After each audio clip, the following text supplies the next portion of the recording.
Doorbell cameras can offer you peace of mind for your holiday deliveries. Could they be doing more harm than good? Our tech expert, Dave Hatter, joins us now to explain. Dave, thanks for joining us. I always like to joke around that you scare me to death every time you come on here. But this is important because there are millions of people, literally, who this holiday season will get those for Christmas. They're going to start installing them. What do people need to know about what they're installing? Well, thanks for having me, Bob. And yeah, any Internet of Things device, smart TV, refrigerator, doorbell, thermostat, potentially has these same problems. So this came out of a study done in the UK by a company called Which. They looked at 11 different smart doorbells from manufacturers like Qiho, Seatronic, and Victure. One of the common themes you'll see here is most of these are made by Chinese companies. And what they found is these things are basically privacy dumpster fires. They got all kind of privacy and security problems. Amazon even stopped selling some of these as a result of this Which report. I would encourage people to go look it up. And I think the important point is any Internet of Things device you buy, if you don't understand the company behind it, if you don't understand what they're doing to secure these devices, if you don't understand what you need to do to secure it when you plug it in, and how to keep it secure, because these devices have software. They need to be updated just like your phone would be. They need to be updated just like your computer would be. You're basically setting yourself up for trouble. And unfortunately, a lot of these doorbells that come from China are just full of flaws, and you should avoid them.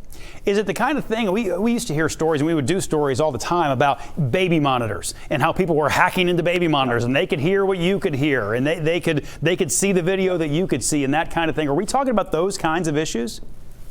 Those and worse, potentially. Once you connect any one of these IoT devices to your network, again, like a doorbell, Ring doorbell, for example, if it's not set up right, hackers could not only potentially watch the video from that doorbell, worse, they could potentially use that device to break into your network, attack the other devices on your network, like the PC you're using to work from home with. They could access other data on your network, attack other devices, and use devices on your network to launch other attacks. That Victure device was one of the most popular devices in the UK. Was actually sending credentials and so forth back to China in an unencrypted form. Wow. Why does the manufacturer in China need that data? So, yeah, I mean, I know these things are cool. People like them. They make great gifts and so forth, and they do bring some convenience to your life.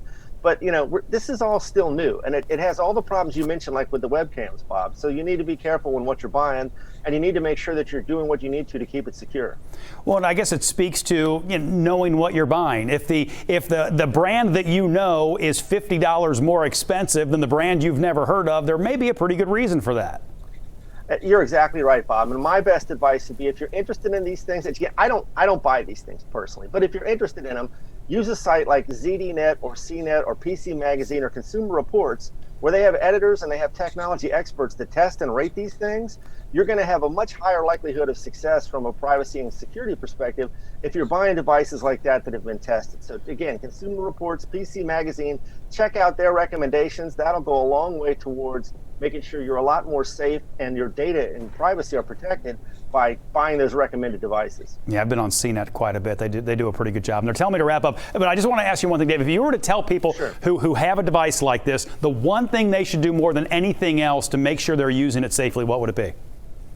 Make sure that you install the updates and change the default password. Those two things will go a long way to keeping you secure. You got to install the updates on these devices.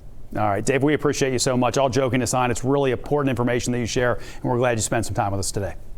My pleasure, Bob. Thanks. Take care.